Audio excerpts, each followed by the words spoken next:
If you've clicked this video, you're probably confused as to when and if you should be using Google Shopping or Performance Max campaigns for your e-commerce store. If you don't know me guys, I'm Nick, your friendly Google Ads guy, and in this video, I want to help you understand the key differences between Google Shopping and Performance Max campaigns. I'm going to cover off when I personally use each one. I will also address the most frequently asked questions I get about these two different campaign types.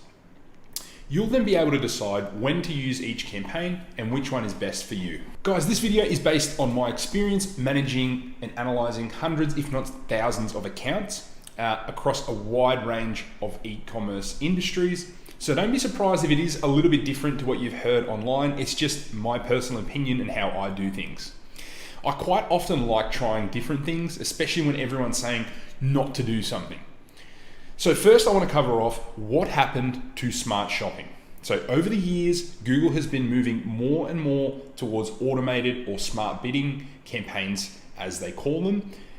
What this essentially means is they want to remove the controls and settings advertisers have had in favor of utilizing Google's huge machine learning algorithm to manage all these different options that human beings once controlled, right? So AI is the way of the future.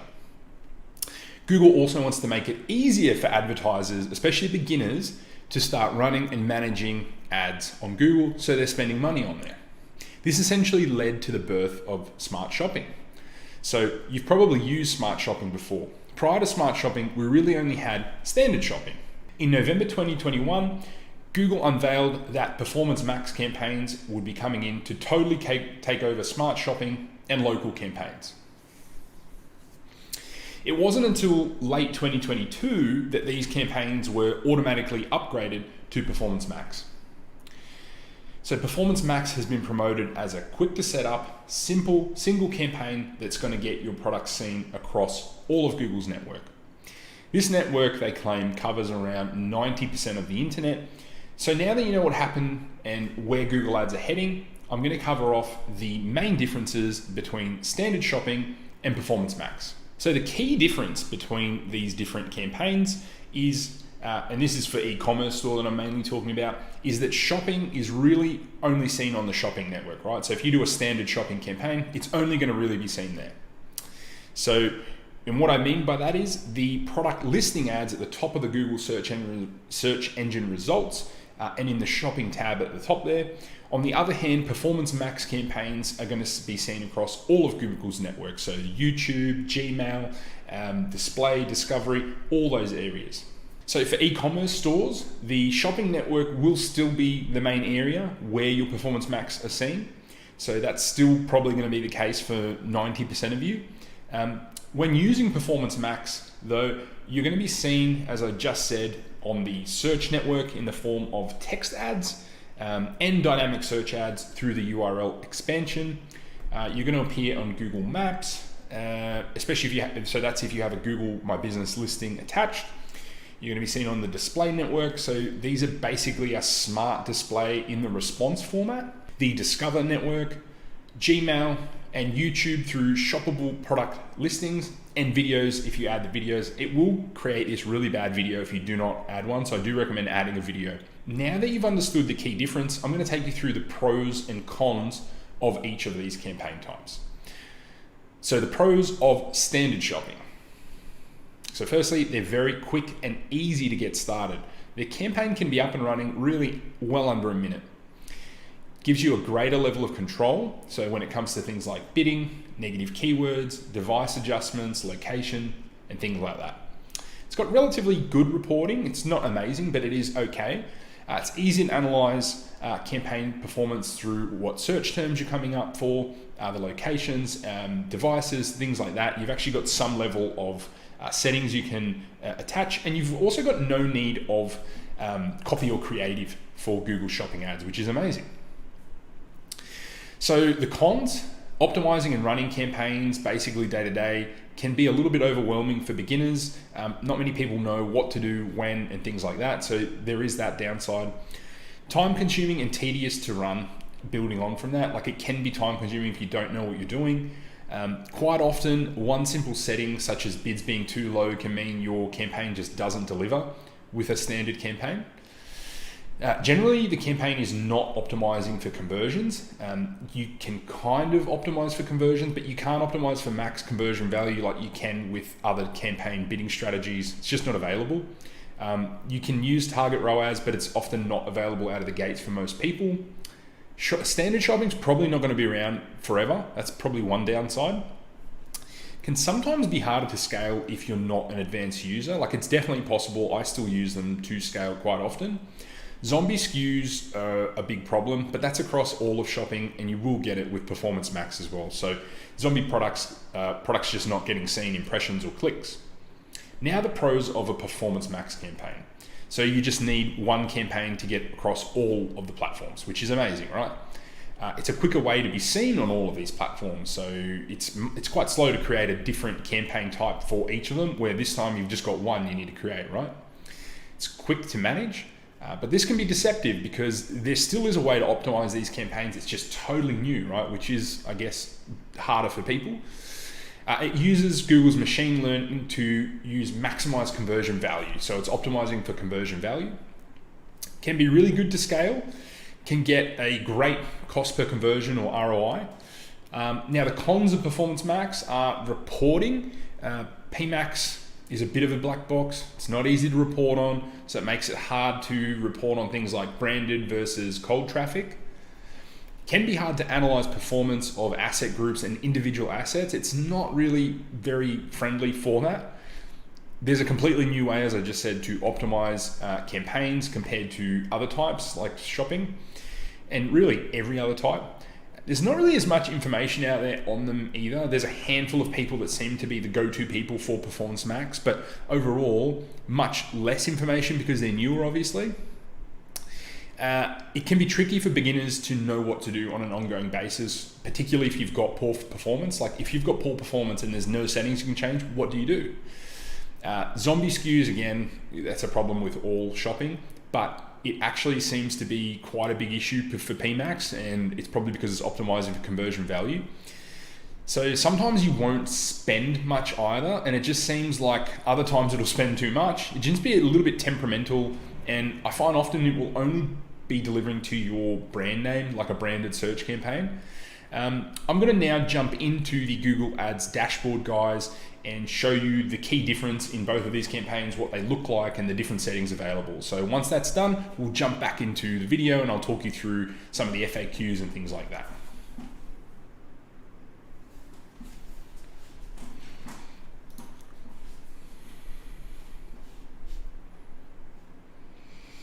So guys, I'm now in a client account.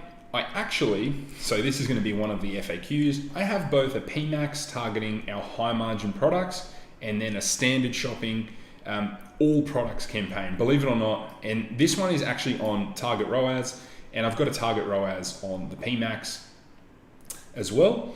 And the reason is I've actually found that they still do well, right? So obviously it's only spending about 1/10 of total spend. So total spend was $14,000 for the last 13 days. So guys, I'm now in a client account. So this is going to be one of the FAQs. I have both a PMax targeting our high margin products and then a standard shopping all products campaign, believe it or not. And this one is actually on target ROAS, and I've got a target ROAS on the PMax as well. And the reason is I've actually found that they still do well, right? So obviously it's only spending about 1/10 of total spend. So total spend was $14,000 for the last 13 days, and $1,200 was spent on shopping. It's only given $1,448 of value, but as you can see, the cost per conversion is actually really, really good. And basically this campaign and this client here is really wanting to build their email list and gain exposure. So they're actually happy for anything really above a ROAS of 1. They're happy with at the moment because they know they're a relatively new business wanting to acquire more customers, and they get a lot of repeat purchases and they do a lot of email marketing. So that's why I've run this, and I'm actually finding on a lot of accounts that the standard campaign will actually quite often give you a much better cost per conversion, and often even a better conversion value over cost. The other thing is, obviously, not all events have been reported here, so I know what you're going to say, the results here aren't great, but this is the stage we're at in this business. Now, I will first go into your standard shopping campaign and talk you through what's available, what they look like. Obviously, virtually couple of clicks, to create a standard shopping campaign. But you will have obviously your overview where you can look at all your campaign at a top level performance. Recommendations I'll take with a grain of salt, as I've always tell you. Insights is relatively new to Google Shopping. It is something that is very much in focus for PMax though, so definitely an area where you can kind of have a look. I don't find there's a huge amount of information. It's mainly here in the Consumer Spotlight Search Terms Insight section that I get a little bit of insights. The major difference is that shopping obviously has ad groups, and you can break it down into, all products, or you can have a particular collection, you can have a single product. Everything's done in ad groups, where in PMax, we've got asset groups. Really, this is only using your Merchant Center feed to put products in the shopping area. There's nothing else in here. You're probably well aware of this. We've got our Auction Insights tab. We can then go into our actual product groups and see what's in there, if we've removed anything or have everything in there. This campaign here is really just picking up anything that the PMax is not getting. And that's why I'm kind of running it side by side. It was also a little bit of an experiment, but I've been using it more and more. And then obviously you can report on the conversions by product. You can break it down into the product level and have a look through and see how products are going. Diagnostics, landing pages, which again, you're probably not going to do too much within shopping. But then keywords, here is the major difference. In the search terms report, we can actually see what searches we're coming up for, and we can add them as negative keywords if we need.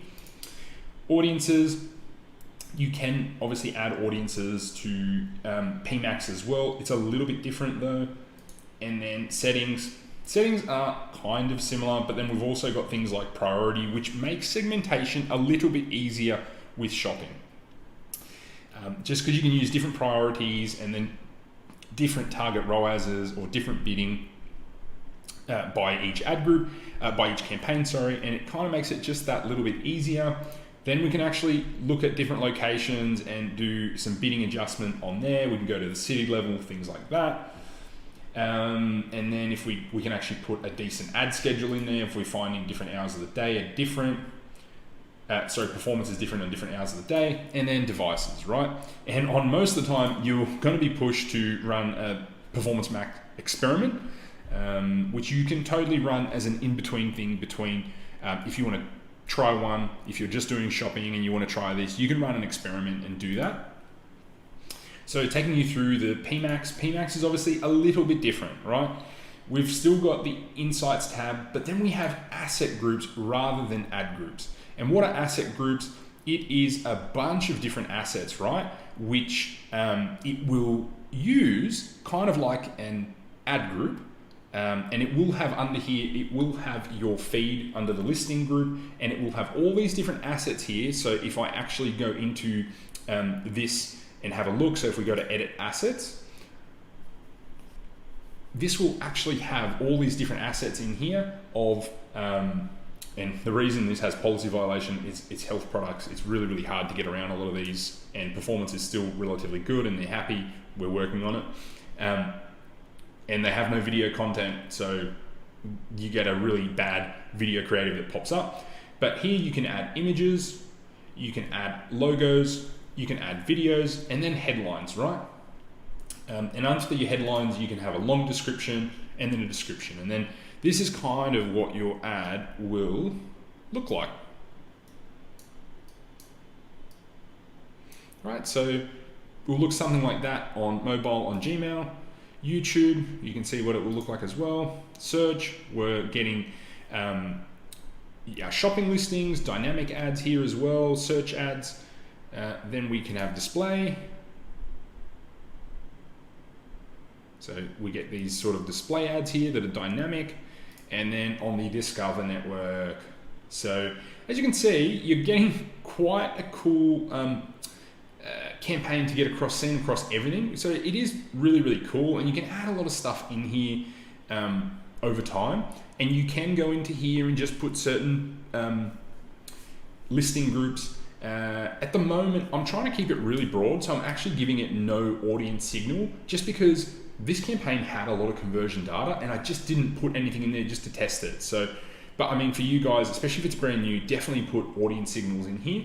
It will help you get a better result. But what I try to do, guys, is I try to test lots of different things across different campaigns. So in terms of, I'll go back into the campaign. In terms of settings you can change in that, you could target different products, you could create multiple asset groups, you could create multiple asset groups with multiple audience signals, so different audiences in each one, and test them. You could create multiple campaign types if you wanted to split it by. If you do want more information on this, I do have an optimization video and a setup video on Performance Max. I will leave it in the link below.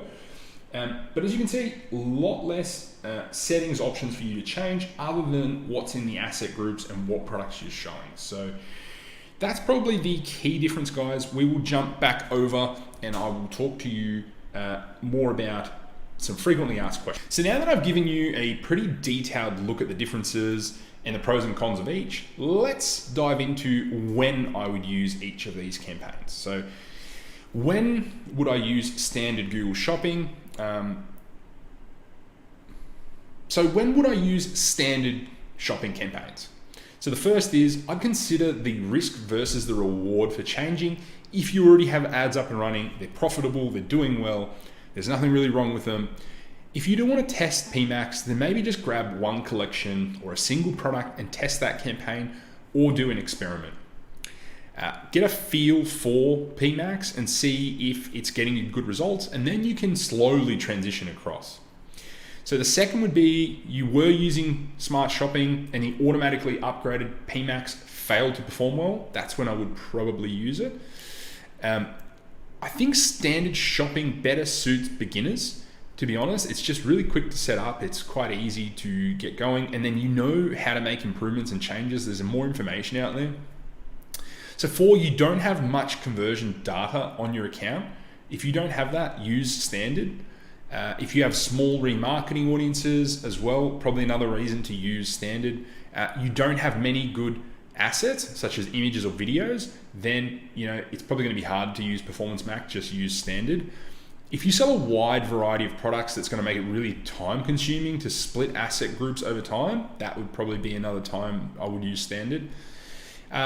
If you have the time and expertise to manage standard shopping, I definitely would do it and at least try it. I actually find quite often you can get a better return on ad spend, probably not as scalable, to be honest. You want greater control of your settings when you appear. So if you want to be able to exclude keywords regularly, you can do it with PMax if you reach out to Google, but it's obviously not as easy. Or if you want to set a cost per click. If you need in-depth reporting, I find a lot of bigger businesses actually struggle with this one with Performance Max. There's not really very good reporting. Now, when would I use Performance Max? So if you were time poor and you don't want to be spending hours and hours optimizing your campaigns, definitely a reason to do this. If you want to be seen across all of Google's platforms really quickly, definitely a way to go. You're wanting to simply and profitably scale without lots of time spent in the dashboard of Google Ads. You have plenty of conversion history. So if you've got lots of conversion data and a decent budget, definitely the way to go. If you've got solid remarketing audiences on file, that's definitely another reason. When you're comfortable with segmenting different audiences and asset groups, then definitely go ahead and try it. If you're patient and won't make too many changes too often, because Performance Max, a real performance killer, is actually going and making too many changes, you're going to need Google to trust.